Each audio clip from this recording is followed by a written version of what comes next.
கார்த்திகை தீபம் சீரியலில் இன்னைக்கு என்ன நடக்க போகுதுங்கிறத தான் நாம் இன்றைக்கி பார்க்க போகிறோம். அதுக்கு முன்னாடி நம்ம சேனலை லைக் பண்ணுங்கள், அப்புறம் சப்ஸ்கிரைப் பண்ணுங்கள். வாங்க வீடியோக்குள்ளே போகலாம். சிவனாண்டியை வெளுத்து வாங்கும் கார்த்தி மற்றும் மயில் வாகனம். ரோகிணிக்கு மயக்க ஊசி போட்டு குழந்தைய கலைக்க போகிறாங்க. அப்போ வேகமாக சாமுண்டீஸ்வரியும் ரேவதியும் ஆப்ரேஷன் தியேட்டருக்குள்ளே போயிடுறாங்க. உடனே டாக்டர் ரேவதியையும் சாமுண்டீஸ்வரியையும் சத்தம் போடுறாங்க. எப்படி நீங்கள் உள்ளே வரலாம்? இது ஆப்ரேஷன் தியேட்டர், எங்களை தவிர யாருக்கும் அனுமதி கிடையாதுன்னு சொல்லிட்டு இருக்கும்போது சாமுண்டீஸ்வரி டாக்டர்கிட்ட நீங்கள் ஆப்ரேஷன் பண்ண போகிறீங்கள, இவ ஏன் பொண்ணு தான், இவளுக்கு ஆப்ரேஷன் பண்ண வேண்டாம்னு சாமுண்டீஸ்வரி சொல்லிடுறா. பதிலுக்கு டாக்டரும் நாங்கள் எவ்வளவோ உங்கள் பொண்ணுக்கிட்ட பேசி பார்த்தோம், குழந்தையெல்லாம் கலைக்க வேண்டாம்னு உங்கள் பொண்ணு பிடிவாதமாக இந்த குழந்தை பிறந்துச்சுன்னா அந்த குழந்தையோட ராசியால் எங்கள் அம்மாவோட உயிருக்கே ஆபத்துன்னு சொன்னாங்க. நான் எவ்வளவோ உங்கள் பொண்ணுக்கிட்ட சொல்லி பார்த்தேன். நீங்களே 4 வருஷம் கழித்து குழந்தை உண்டாயிருக்கீங்க. குழந்தை இல்லாமல் எத்தனை பேர் கஷ்டப்படுறாங்க.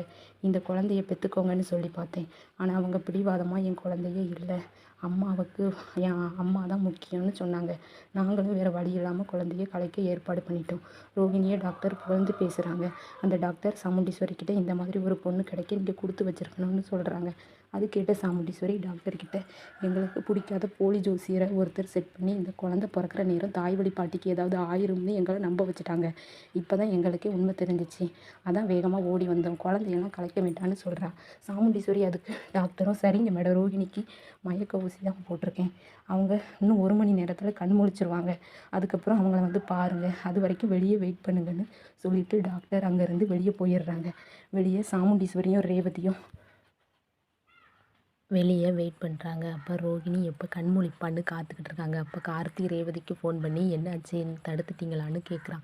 அதுக்கு ரேவதியும், கார்த்தி 5 நிமிஷம் லேட்டாக வந்திருந்தோம்னா அக்காவுக்கு என்ன பண்ணியிருப்பாங்க தெரியுமா, நம்ம டாக்டர்கிட்ட நாங்கள் பேசிட்டோம், அக்கா இன்னும் கொஞ்சம் நேரத்தில் கண் முழிச்சிருவாங்களாம், அதுக்கப்புறம் அக்காவை கூட்டிகிட்டு வந்துடுவோம்னு பேசிட்டு ஃபோனை வச்சிடுறாங்க.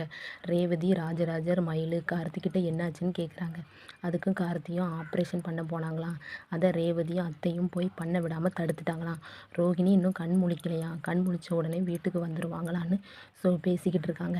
இதை நம்ம சந்திரா ஒரு ஓரமானு ஒட்டு கேட்டுட்டு சிவனாண்டிக்கு ஃபோன் பண்ணி, சிவனாண்டிக்கிட்ட நம்ம எவ்வளவோ திட்டம் போட்டு இந்த ரோகிணியோட கர்ப்பத்தை கலைக்கலாம்னு திட்டம் போட்டோம். ஆனால் இந்த டிரைவர் பையன் வழக்கம் போல் நடுவில் போந்து ஆட்டத்தை கலைச்சிட்டான்னு சொல்ல, அதுக்கு சிவனாண்டியும் என்ன பண்ணுறது இந்த டிரைவர் பையன்னு கேட்குறான். அதுக்கு சந்திராவும் நம்ம ஜோசியரை பணம் கொடுத்து போய் சொல்ல வச்சோம். ஆனால் அந்த டிரைவர் இந்த ஜோசியர் இருக்கிற இடத்த அக்காவையும் மற்ற எல்லாத்தையும் வர வச்சு ஒரு லேடியை செட் பண்ணி இந்த ரோகிணியோட ஜாதகத்தை மாற்றி கொடுத்து ஏதாவது ஆகுமான்னு கேளுங்க.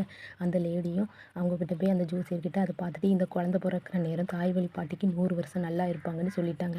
அதை மறைஞ்சு நின்று எல்லோரும் கேட்டுறாங்க. அதுக்கப்புறம் அந்த டிரைவர் பையன் ஜோசியரை அடி பின்னிட்டான். அதுக்கப்புறம் அடி தாங்க முடியாமல் இந்த ஜோசியரும், நீங்கள் தான் இதை செஞ்சீங்களா, இப்போ அந்த ரோகிணியும் எங்கள் அக்கா போய் தடுத்துட்டாங்க, நீங்கள் கொஞ்சம் கவனமாக இருங்க, இது அக்கா, இந்த டிரைவர் பையலோ எங்கள் சிவனாண்டியை எச்சரிக்கையாக இருங்கன்னு சொல்லிட்டு ஃபோனை வச்சுட்டு சிவனாண்டி திரும்புகிறான். அப்போ அங்கே மயிலும் கார்த்தியும் நிற்கிறாங்க. அதை பார்த்த உடனே சிவனாண்டி சாக்காயிடுறான். கார்த்தியும் மயிலும் அந்த சிவனாண்டிக்கிட்ட போய் நீ திருந்தவே மாட்டியா, எங்கள் குடும்பத்துக்குள்ளே பூந்து ஏதாவது பிரச்சனை பண்ணிக்கிட்டே தான் இருப்பியான்னு சொல்ல, அதுக்கு சிவனாண்டியும் ஆமாம் நான் கொடுத்துக்கிட்டே தான் இருப்பேன், ஒன்று அந்த சாமுண்டீஸ்வரி இந்த ஊரை விட்டு போகணும், இல்லைன்னா அவள் குடும்பம் சாகணும், இதெல்லாம் நடக்கிற வரைக்கும் நான் விட மாட்டேன்னு சிவனாண்டி சொன்ன உடனே நம்ம கார்த்திக்கு பயங்கரமாக கோபம் வந்துடுது. நான் இருக்கிற வரைக்கும் அது நடக்காதுன்னு கார்த்தி சொல்லிட்டு மயிலுக்கிட்ட கார்த்தி கண்ணை காட்டுறான். உடனே மயிலும் சிவனாண்டிக்கு பின்னாடி வந்து அவன் கையை பிடிச்சி கட்டிடுறான். உடனே சிவனாண்டி என்னடா பண்ண போகிறீங்கன்னு கத்துறான்.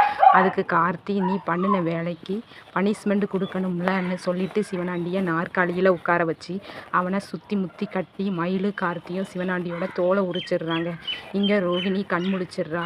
உடனே நர்ஸு சாமுண்டீஸ்வரிக்கிட்டையும் ரேவதிக்கிட்டையும் கண் முழிச்சிட்டாங்க, நீங்கள் போய் பாருங்கன்னு சொல்ல சாமுண்டீஸ்வரியும் ரேவதியும் உள்ளே வராங்க. உள்ளே வந்த உடனே ரோகிணி அழுகிறா. உடனே சாமுண்டீஸ்வரி ரோகிணி அழாத ரோகிணின்னு சொல்கிறா. ரோகிணி அவங்க அம்மா கிட்ட அம்மா என் குழந்தை போச்சுன்னு சொல்லி அழுகுறா. குழந்தை போச்சுன்னு யார் சொன்னா, குழந்தை உன் வயிற்றில் தான் இருக்குது அவங்க அம்மா சொல்கிறாங்க.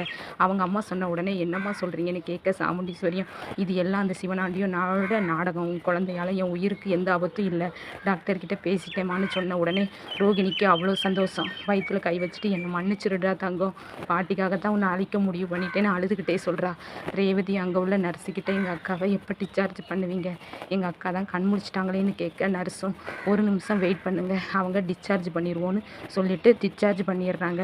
அதுக்கப்புறம் ரேவதி, ரோகிணி, சாமுண்டீஸ்வரி 3 பேரும் இவங்கள எதிர்பார்த்துட்டு இருக்காங்க. மயில், கார்த்தி, ராஜராஜர் எல்லாரும் ஓரமாக நிற்கிறாங்க. அப்போ சந்திராவும் நிற்கிறா. அவங்க எல்லாரும் வந்த உடனே நம்ம ரேவதி என்ன சொல்கிறாங்கன்னா, சந்திராவை கிண்டல் பண்ணுற மாதிரி ரோகிணிக்கு நிறைய திருஷ்டி ஆயிடுச்சு. அவளுக்கு ஆரத்தி எடுங்க பரமேஸ்வரி அம்மான்னு சொல்கிறா. உடனே பரமேஸ்வரி அம்மா சரிங்கம்மா ஆரத்தி கரைச்சி எடுத்துகிட்டு வரேன்னு சொல்லிட்டு உள்ளே போய் எடுத்துகிட்டு வந்து ஆரத்தி எடுக்கிறா. அதுக்கப்புறம் ரோகிணி மயிலுக்கிட்ட நம்ம குழந்தைக்கு எதுவும் ஆகலைன்னு சொல்லி கண் கலங்குறா. அதுக்கப்புறம் சாமுண்டீஸ்வரி ரோகிணியை உட்கார சொல்லி பரமேஸ்வரி அம்மாவை கூப்பிட்டு ரோகிணிக்கு ஜூஸ் கொடுத்துட்டு வாங்கன்னு சொல்கிறா. உடனே அவங்களும் ஜூஸ் எடுத்துகிட்டு வந்து கொடுக்குறாங்க. ரோகிணியும் அதை வாங்கி குடிக்கிறா. ராஜராஜர்கிட்ட சாமுண்டீஸ்வரி, ரோகிணியை நினச்சா எனக்கு ரொம்ப பெருமையாக இருக்குது. என் உயிருக்கு ஆபத்துனோன்னு அவளோட குழந்தைய கலக்கிற அளவுக்கு போயிருக்கான்னு சொல்ல ராஜராஜருக்கு பயங்கரமாக கோபம் வருது. அந்த சிவனாண்டியை விடக்கூடாது, ஈஸ்வரி எவ்வளோ பெரிய வேலையை பார்த்துருக்கான்னு, கொஞ்சம் விட்டுருந்தா நம்ம வாரிசை இல்லாமல் ஆகிருவா ஈஸ்வரி, இவனை நம்ம சும்மா விடக்கூடாதுன்னு நம்ம ஈஸ்வரிக்கிட்ட சிவனாண்டியை பற்றி சொல்கிறாரு ராஜராஜர். உடனே சாமுண்டீஸ்வரியும் அவனை ஏதாவது பண்ணணும்னு சொல்லிட்டு இருக்கும்போது மயில் ஈஸ்வரிக்கிட்ட, அத்தை அதெல்லாம் தேவையே இல்லை, சிவனாண்டியை நானும் சகலையும் சேர்ந்து கட்டி வச்சு உரிச்சிட்டோம்னு சந்திராவை பார்த்துக்கிட்டே சொல்கிறாங்க நம்ம மயில். இதை கேட்டதுமே சந்திரா அதிர்ச்சியாகி கோவப்படுறா. அட பாவிகளா, என் புருஷனை அடிச்சிட்டிங்களா, உங்களை விட மாட்டேன்டா, இந்த ரோகிணி வாரிசை கொண்டு வர போகிறான்னு எல்லோரும் சந்தோஷமாக இருக்கீங்களா? இந்த ரோகிணிக்கு இப்போ தான் 3 மாதம் நடக்குது, இன்னும் 7 மாதம் இருக்கிறதுக்கு, குழந்தை பிறக்கிறதுக்கு நான் இந்த வீட்டில் தானே இருக்கிறேன், ஏதாவது செஞ்சு இந்த வாரிசை பெத்தெடுக்க விடாமல் தடுப்பேன்னு மனசில் நினச்சிட்டு இருக்கா. சாமுண்டீஸ்வரியும் ரோகிணிக்கிட்ட நல்லா சாப்பிடு, ரெஸ்ட் எடு, எதையும் நினச்சி கவலைப்படாதுன்னு சொல்லிட்டு சாமுண்டீஸ்வரி ரூமுக்கு போயிடுறா.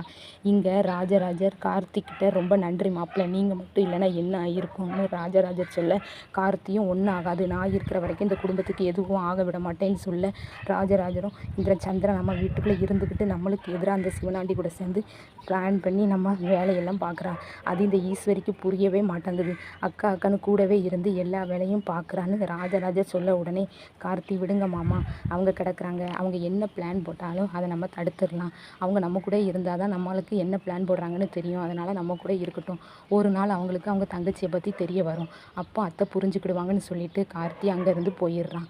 நம்ம ராஜராஜர் பெருமைப்படுறான், நம்மளை தங்கச்சி மாப்பிள்ளை தங்கச்சி பையன் இப்படி ஒரு மருமகனாக கிடச்சிருக்கு, நம்ம கொடுத்து வச்சுருக்கணும்னு நினச்சிக்கிட்டு இருக்கான். இங்கே நம்ம ரேவதி கார்த்திகை நினச்சி ரொம்ப பெருமைப்படுறா.